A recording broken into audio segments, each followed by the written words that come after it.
ప్రపంచంలో ఎక్కడున్నా మీ గోత్రనామాలతో వేదమందిర్ నిర్వహించే ఆన్లైన్ పూజలు హోమాల ద్వారా దైవ అనుగ్రహాన్ని పొందండి. హాయ్ హలో నమస్తే, నేను మీ V S N Murthy. Welcome to iDream channel. చాలా కాలంగా వార్తల్లోనే ఉంటూ వాయిదాలు పడుతూ విపరీతమైన బజ్జు తెచ్చుకున్న టాక్సిక్ సినిమా ఈ వారం రిలీజ్ అయింది. ఈ సినిమాకి వచ్చిన ప్రీ రిలీజ్ బజ్జు ఇంత అంతా కాదు, చాలా బజ్జు వచ్చింది. విపరీతమైన టికెట్లు దిగాయి.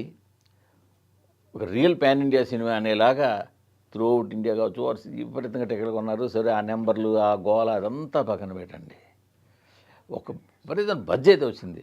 నిన్న అంటే బుధవారం సినిమా రిలీజ్ అవుతుంది అనుకుంటే మంగళవారం మధ్యాహ్నం సాయంత్రం 4 గంటలకి బుకింగ్లు ఓపెన్ చేస్తే నైజాన్లో ఒక్కొక్క మల్టీప్లెక్స్లో 20, 22, 23 షోలు పెట్టేస్తే అన్ని టప ఫుల్స్ అయిపోయి, అంటే దీన్ని బట్టి ఆ సినిమాకి ఎంత బజ్ ఉందన్నది అర్థం చేసుకోవచ్చు. సో మరి ఇంత బజ్ ఉన్న సినిమా ఎలా ఉంది అన్నది ఒక్క మాటలో చెప్పాలంటే చేతులు ఎత్తి దండం పెట్టేలా ఉంది. జనాలు సినిమా చివరికి వచ్చేస్తున్న కొద్దీ థియేటర్లో ఆహాకారాలు చేశారంటే ఆ సినిమా ఎలా ఉందో అర్థం చేసుకోవచ్చు. అసలు ఇప్పుడు యాక్చువల్గా చెప్పాలంటే సినిమా 2 ప్లస్ పాయింట్లు. ఒకటి, సినిమా స్టైలిష్ మేకింగ్, కోట్ల డబ్బు కుమ్మరించేశారు. కేవలం డబ్బులు కుమ్మరించారని చెప్పి మళ్ళీ ఒక రెగ్యులర్ పందాలో పిక్చరైజేషన్ చేయకుండా చాలా డిఫరెంట్గా హాలీవుడ్ లెవెల్లో చాలా కొత్తగా ఆలోచించు ఫ్రేమ్స్ కానీ షాట్లు కానీ లొకేషన్లు కానీ అసలు భయంకరంగా తీశారు. అంతవరకు బాగుంది. 2వ ప్లస్ పాయింట్, సినిమాలో కథ మరీ కొత్తది కాకపోయినా ఒక గ్యాంగ్స్టర్ అంటే ఒక చాలా దారుణమైన పరిస్థితుల్లో బ్రాటప్ అయ్యి అక్క తమ్ముడు అలాంటి పరిస్థితి నుంచి ఒక గ్యాంగ్స్టర్గా ఒక మాఫియా లీడర్గా ఎదిగి జాలి దయా లేనివాడు అలాంటి వాడు ప్రేమలో పడ్డం, ఆ తర్వాత ఏం జరిగింది, దాంతో వాడు ఎలా అయ్యాడు, ఇదంతా ఒక నావల్ పాయింట్. బట్ ఈ నావల్ పాయింట్లో కూడా గతంలో వచ్చిన సినిమాల ఛాయలు ఉన్నాయి. మనకి కమల్ హాసన్ నాయకుడు వచ్చింది అనకూడదు, కానీ మోహన్ బాబు గారు గతంలో కూడా చేశారు. సో ఉన్నాయి. బట్ ఇందులో దాన్ని డీల్ చేయడానికి తగ్గ పాయింట్ ఉంది. ఎమోషన్స్ యష్ చేసిన స్టైల్స్, యాక్షన్ కానీ ఎమోషన్స్ కానీ అవన్నీ ఉన్నాయి.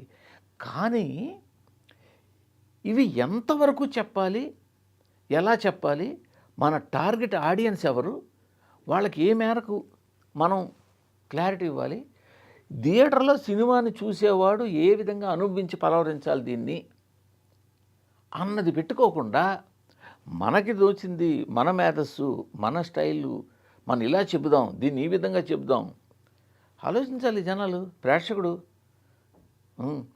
ఆలోచించి దాన్ని అర్థం చేసుకోవాలి అనే ఆలోచనతో వెళ్తే సినిమా ఇలా ఉంటుంది. సినిమా ఫస్ట్ హాఫ్ చాలా స్టైల్గా తయారైంది. పోన్లే కేజీఎఫ్ వాతలు కొంత ఉన్నాయి, బట్ పర్వాలేదు అన్నట్టు స్టార్ట్ అయింది. అనవసరంగా ఈ సినిమాని దీన్ని ఇలా బోల్డ్గా చూపించాలి, అంటే బోల్డ్ సన్నివేశం ఒకటి స్టార్ట్ చేయాలి. అయితే బోల్డ్ సన్నివేశం, లేకపోతే యాక్షన్ సన్నివేశం, ఈ 2 పడుగు ప్యాక్లాగా ఒకదాని తర్వాత వస్తుండాలి. దాని తగ్గట్టు డైలాగులు కూడా అలాగే ఉంటాయి. మీ మగాళ్ళందరికీ ఆడవాళ్ళ నడుం కిందకే ఉంటుంది మీ చూపు అనడం కానీ ఇలా డైలాగులు. సో ఈ విధంగా చేసుకుంటూ వచ్చారు. సో ఫస్ట్ హాఫ్ పెద్దగా ఇబ్బంది పెట్టదు, ఎందుకంటే ఈ హెవీనెస్, యాక్షన్ సీన్లు, ఈ బోల్డ్ సీన్లు ఇవన్నీ కలిపి ఏదో పర్వాలేదు, ఓకే చల్తా అన్నట్టు అనిపించేస్తుంది.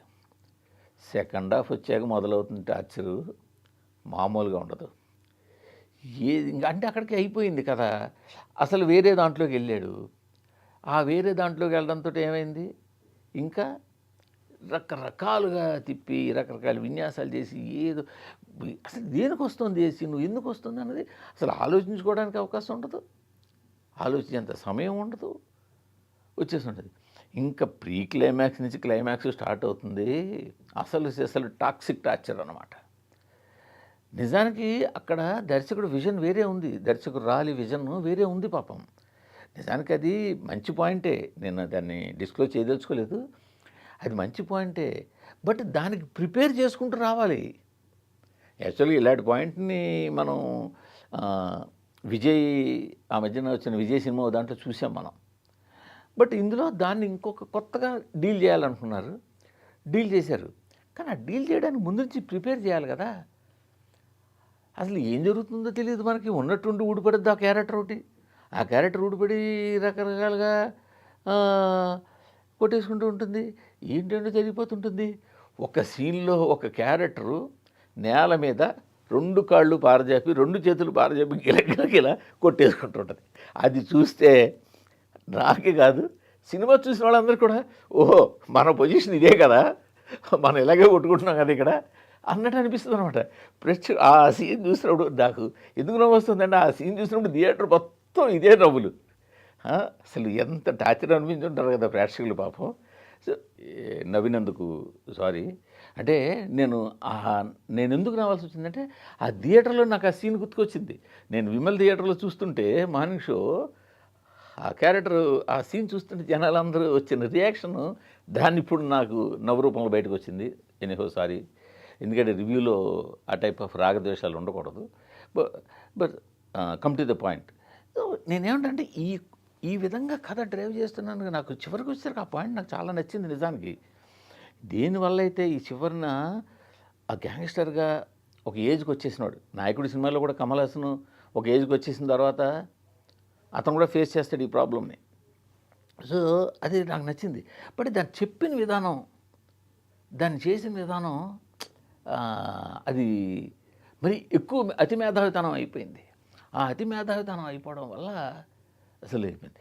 రెండోది ఏంటంటే, అసలు ఈ మధ్యన అసలు సలార్ నుంచి కేజీఎఫ్ నుంచి స్టార్ట్ అయింది ఏంటంటే, ఒక డిక్లైన్ రేసేసి ఇదేంటిది ఒక వరల్డ్ సృష్టించేయడం.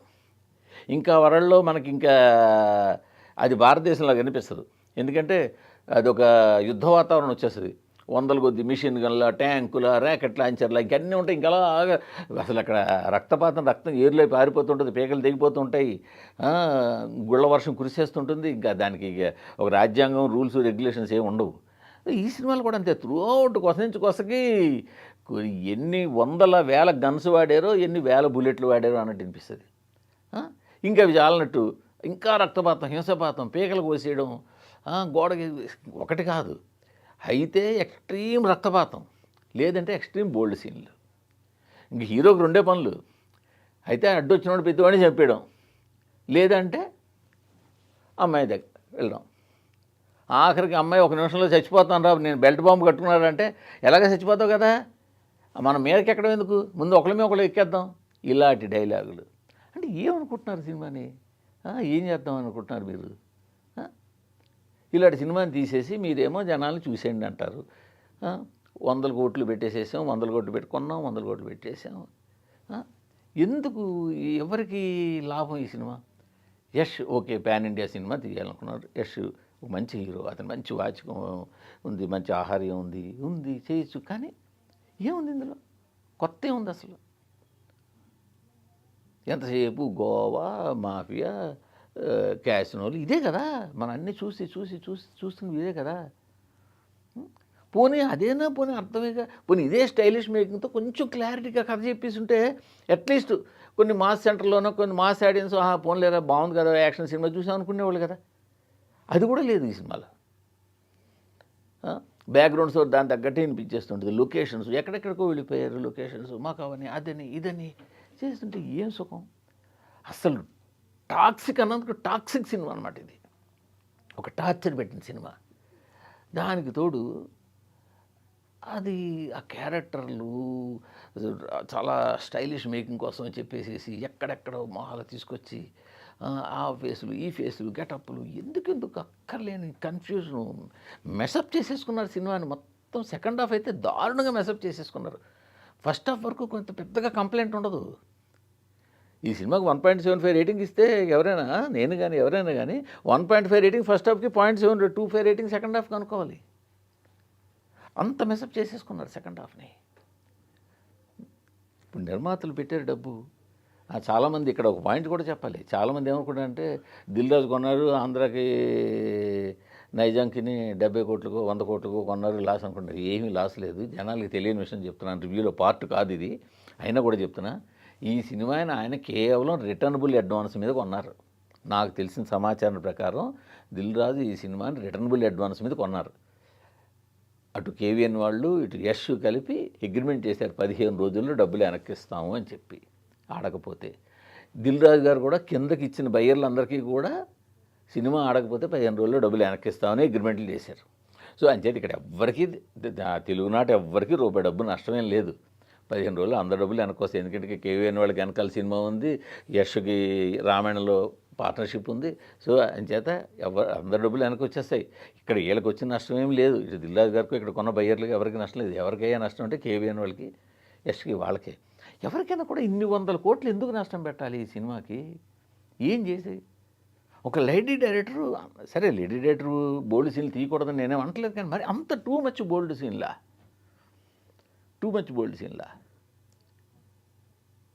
సో ఓపెనింగ్ షాట్ తీసినప్పుడు క్లైమాక్స్కి ఓపెనింగ్కి లింక్ ఉందని మనకి ఎలాగ తెలుస్తుంది, కరెక్టే. కానీ అక్కడ ఒక డిఫరెంట్ ప్యాటర్న్లో నేను హీరో క్యారెక్టర్ని ఓల్డ్ ఏజ్లో చూపించబోతున్నాను అన్నప్పుడు కొద్దిగా దానికి ఏదైనా కొంచెం క్లూ ఇవ్వాలి. లేదంటే మిగిలిన పాత్రకి ఎక్కడ సంభాషణలు ఉన్నాయి? అసలు సంభాషణలే తక్కువ. ఎంతసేపు హీరోకి హీరోయిన్కి ఆ సంభాషణలు భలే గమ్మత్తైన సంభాషణలు. కొన్ని సంభాషణలు ఏమో మంచి డెప్త్ ఉన్న సంభాషణలు ఉన్నాయి. నేను చాలా నోట్ చేసుకున్నా కానీ అవి రిటర్న్ రివ్యూలో పెడతాను. బట్ కొన్ని సంభాషణలు ఏదో ట్రాన్స్లేట్ చేసినట్టుగా అనిపిస్తుంటాయి. ఆ డబ్బింగ్ ఏంటో కేవలం ఎంతసేపు హీరోకి మా అయితే కొద్దిగా 4 డైలాగ్ హీరోయిన్కి తప్పితే ఎవరికి డైలాగ్ తప్పితే కథని ఎలా కన్వే అవుతుంది? స్టార్టింగ్లో కొంతసేపు కథని థర్డ్ పార్టీ వాయిస్ ఓవర్తో కొంచెం చెప్పినట్టు ఉంటుంది. తర్వాత మామూలుగా వెళ్ళిపోతుంది. వెళ్ళినప్పుడైనా మిగతా సపోర్టింగ్ క్యారెక్టర్లు కొద్దిగా చెప్పాలి. చెబితే అప్పుడు సినిమా కొంచెం జనాలకి పడుతుంది. అప్పుడు కొద్దిగా సినిమాను అనుభవిస్తాం, అప్పుడు ఎంజాయ్ చేస్తాం. ఈ సినిమాని ఫస్ట్ హాఫ్ వరకు కొంచెం ఎంజాయ్ చేయొచ్చు. బట్ ఫస్ట్ హాఫ్ దాటాక మాత్రం చివరికి వెళ్తున్న కొద్దీ టార్చర్ అన్నట్టు మారిపోతుంది. సో ఈ మధ్యకాలంలో ఇంత టార్చర్ సినిమా చూడలేదు. అసలే మొన్నే కాస్త ఆనందం ఇరుముడిలాంటి సినిమా వచ్చింది. ప్రశాంతంగా సినిమా చూసాం, బాగుంది. అందరూ 3 రేటింగ్లు ఇచ్చారు. సినిమా భయంకర హిట్ అయింది, డబ్బులు వస్తున్నాయి. పైగా ఈ మధ్యన అన్ని సినిమాలు హిట్ అవుతున్నాయి, టాలీవుడ్ థియేటర్లు కళకళలాడుతున్నాయంటే అలా టైంలో అబ్బాయి లేదు, ఇంకా మా మేకింగ్లో మేము ఇలాంటి సినిమాలు తీస్తూనే ఉంటాం, ఇలాంటి సినిమాలు ఇస్తూనే ఉంటాం అని చెప్పడానికి వచ్చింది ఈ సినిమా. సో అంచేత వెళ్తారా వెళ్ళరా అన్నది మీ ఇష్టం, పర్లేదు. మేము కూడా మీరైనా ఎంజాయ్ చేయాలి థియేటర్లో. ఈ టాక్స్ మేము కూడా చూస్తామంటే వెళ్ళి చూడండి. మళ్ళీ మరో వారం మరో సినిమాతో కలుద్దాం. Thank you, bye. And for more videos, Please subscribe to iDream. Please subscribe to iDream. Please subscribe iDream. And please subscribe to iDream. For more videos, subscribe to iDream. please like, share and subscribe to the channel. Congratulations, iDream. subscribe to iDream. Subscribe to iDream. So subscribe to iDream Media. iDream team అందరికి huge congratulations. Please subscribe iDream Media. Please subscribe to iDream. Subscribe iDream. Please subscribe to iDream. iDream అంటే నా కళల ఛానల్ను subscribe చేసుకున్న నోరు తిరుగుతలేదు. మీరైతే గంట గుర్తు కొట్టండి. For more such videos, please subscribe to iDream. Subscribe to iDream. Please subscribe to iDream. Please subscribe iDream Media. Please do subscribe to iDream. Please subscribe to iDream Media. For best entertainment and information, please subscribe iDream. And don't forget to subscribe to iDream.